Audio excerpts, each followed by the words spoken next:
The Night Wire by H. F. Arnold. There is something ungodly about these night wire jobs. You sit up here on the top floor of a skyscraper and listen in to the whispers of a civilization. New York, London, Calcutta, Bombay, Singapore. They're your next door neighbours after the streetlights go dim and the world has gone to sleep. Alone in the quiet hours between 2 and 4, the receiving operators doze over their sounders and the news comes in. Fires and disasters and suicides, murders, crowds, catastrophes. Sometimes an earthquake with a casualty list as long as your arm. The Nightwire man takes it down almost in his sleep, picking it off on his typewriter with one finger. Once in a long time, you prick up your ears and listen. You've heard of someone you knew in Singapore, Halifax or Paris long ago. Maybe they've been promoted, but more probably, they've been murdered or drowned. Perhaps they just decided to quit and took some bizarre way out. Made it interesting enough to get in the news. But that doesn't happen often. Most of the time you sit and doze and tap on your typewriter and wish you were home in bed. Sometimes, though, queer things happen. One did the other night, and I haven't got over it yet. I wish I could. You see, I handle the night manager's desk in a western seaport town. What the name is doesn't matter. There is, or rather was, only one night operator on my staff. A fellow named John Morgan, about 40 years of age, I should say, and a sober, hard-working sort. He was one of the best operators I ever knew, what is known as a double man. That means he could handle 2 instruments at once and type the stories on different typewriters at the same time. He was one of the 3 men I ever knew who could do it consistently, hour after hour, and never made a mistake.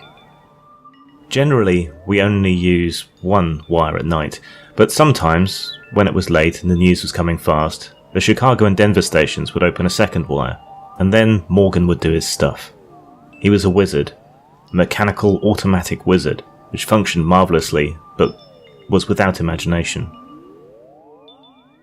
On the night of the 16th, he complained of feeling tired. It was the first and last time I'd ever heard him say a word about himself, and I'd known him for 3 years. It was just 3 o'clock, and we were running only one wire. I was nodding over the reports at my desk and not paying much attention to him when he spoke. "Jim," he said, "does it feel close in here to you?" "Why no, John," I answered, "but I'll open a window if you like." "Never mind," he said, "I reckon I'm just a little tired." That was all that was said, and I went on working. Every 10 minutes or so I would walk over and take a pile of copy that stacked up neatly beside the typewriter as the messages were printed out in triplicate. It must have been 20 minutes after he spoke that I noticed he'd opened up the other wire and was using both typewriters. I thought it was a little unusual, as there was nothing very hot coming in. On my next trip I picked up the copy from both machines and took it back to my desk to sort out the duplicates. The first wire was running out the usual sort of stuff, and I just looked over it hurriedly. Then I turned to the second pile of copy. I remember it particularly because the story was from a town I'd never heard of, Zebico. Here is the dispatch. I saved a duplicate of it from our files. Zebico, September 16th, CP Bulletin. The heaviest mist in the history of the city settled over the town at 4 o'clock yesterday afternoon. All traffic has stopped and the mist hangs like a pall over everything. Lights of ordinary intensity fail to pierce the fog, which is constantly growing heavier. Scientists here are unable to agree as to the cause, and the local weather bureau states that the like has never occurred before in the history of the city.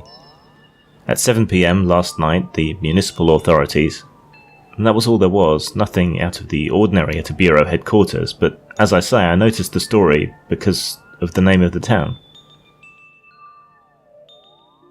It must have been 15 minutes later that I went over for another batch of copy. Morgan was slumped down in his chair and had switched his green electric light shade, so the gleam missed his eyes and hit only the top of the 2 typewriters. Only the usual stuff was in the right-hand pile, but the left-hand batch carried another story from Zebico. All press dispatches come in takes, meaning that parts of many different stories are strung along together, perhaps with but a few paragraphs of each coming through at a time. This second story was marked Add Fog. Here is the copy. At 7 p.m. the fog had increased noticeably. All lights were now invisible and the town was shrouded in pitch darkness. As a peculiarity of the phenomenon, the fog is accompanied by a sickly odour comparable to nothing yet experienced here. Below that, in customary press fashion, was the hour, 3:27, and the initials of the operator, JM. There was only one other story in the pile from the second wire. Here it is. Second ad, Zebico Fog. Accounts as to the origin of the mist differ greatly. Among the most unusual is that of the sexton of the local church, who groped his way to headquarters in a hysterical condition and declared that the fog originated in the village churchyard. It was first visible as a soft grey blanket clinging to the earth above the graves, he stated. Then it began to rise, higher and higher. A subterranean breeze seemed to blow it in billows, which split up and then joined back together again. Fog phantoms writhing in anguish twisted the mist into queer forms and figures, and then, in the very thick midst of the mass, something moved. I turned and ran from the accursed spot. Behind me I heard screams coming from the houses bordering on the graveyard. Although the sexton story is generally discredited, a party has left to investigate. Immediately after telling his story, the sexton collapsed and is now in a local hospital unconscious. Queer story, wasn't it? Not that we aren't used to it, for a lot of unusual stories come in over the wire. But for some reason or other, perhaps because it was so quiet that night, the report of the fog made a great impression on me. It was almost with dread that I went over to the waiting piles of copy. Morgan did not move, and the only sound in the room was the tap-tap of the sounders. It was ominous, nerve-wracking. There was another story from Zebico in the pile of copy. I seized on it anxiously. New lead, Zebico Fog CP. The rescue party which went out at 11 p.m. to investigate a weird story of the origin of a fog which, since late yesterday has shrouded the city in darkness, has failed to return. Another and larger party has been dispatched. Meanwhile, the fog has, if possible, grown heavier. It seeps through the cracks in the doors and fills the atmosphere with a depressing odour of decay. It is oppressive, terrifying, bearing with it a subtle impression of things long dead. Residents of the city have left their homes and gathered in the local church, where the priests are holding services of prayer. The scene is beyond description. Grown folk and children are alike terrified, and many are almost beside themselves with fear. Amid the wisps of vapour which partly veil the church auditorium, an old priest is praying for the welfare of his flock. They alternately wail and cross themselves. From the outskirts of the city may be heard cries of unknown voices. They echo through the fog in queer, uncadenced minor keys. The sounds resemble nothing so much as wind, whistling through a gigantic tunnel. But the night is calm and there is no wind. The second rescue party... I am a calm man, and never in a dozen years spent with the wires have I been known to become excited, but despite myself I rose from my chair and walked to the window. Could I be mistaken, or far down in the canyons of the city beneath me did I see a faint trace of fog? Psh! It was all imagination. In the press room, the click of the sounders seemed to have raised the tempo of their tune. Morgan alone had not stirred from his chair, his head sunk between his shoulders. He tapped the dispatches out on the typewriters with one finger of each hand. He looked asleep, but no, endlessly, efficiently the two machines rattled off line after line as relentlessly and effortlessly as death itself. There was something about the monotonous movement of the typewriter keys that fascinated me. I walked over and stood behind his chair, reading over his shoulder the type as it came into being, word by word. Ah, here was another. Flash, Zebico CP. There will be no more bulletins from this office. The impossible has happened. No messages have come into this room for 20 minutes. We are cut off from the outside and even the streets below us. I will stay with the wire until the end. It is the end indeed. Since 4 p.m. yesterday the fog has hung over the city. Following reports from the sexton of the local church, 2 rescue parties were sent out to investigate conditions on the outskirts of the city. Neither party has ever returned, nor was any word received from them. It is quite certain now that they will never return. From my instrument I can gaze down on the city beneath me. From the position of this room on the 13th floor, nearly the entire city can be seen.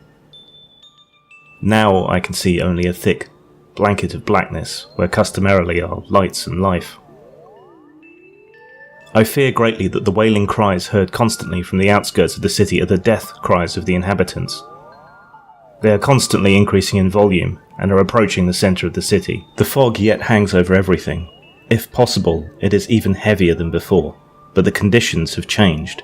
Instead of an opaque, impenetrable wall of odorous vapour, there now swirls and writhes a shapeless mass in contortions of almost human agony.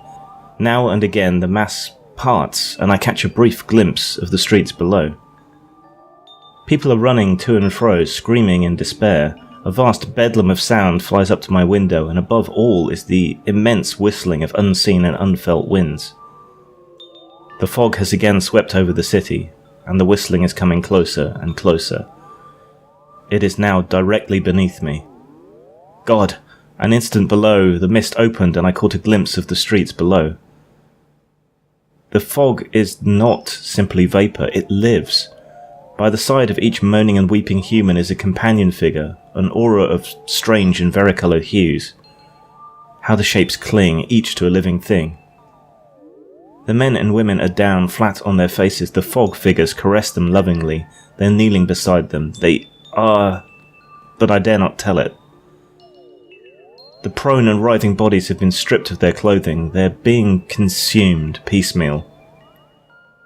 A merciful wall of hot, steaming vapour swept over the whole scene. I can see no more. Beneath me, the wall of vapour is changing colours. It seems to be lighted by internal fires. No, it isn't. I've made a mistake. The colours are from above, reflections from the sky. Look up. Look up. The whole sky is in flames, colours as yet unseen by man or demon. The flames are moving. They've started to intermix.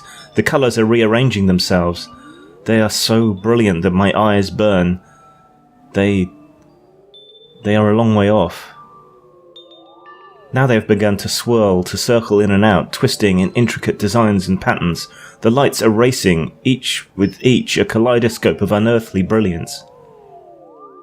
I've made a discovery.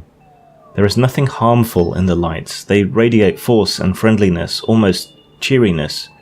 But by their strength, they hurt.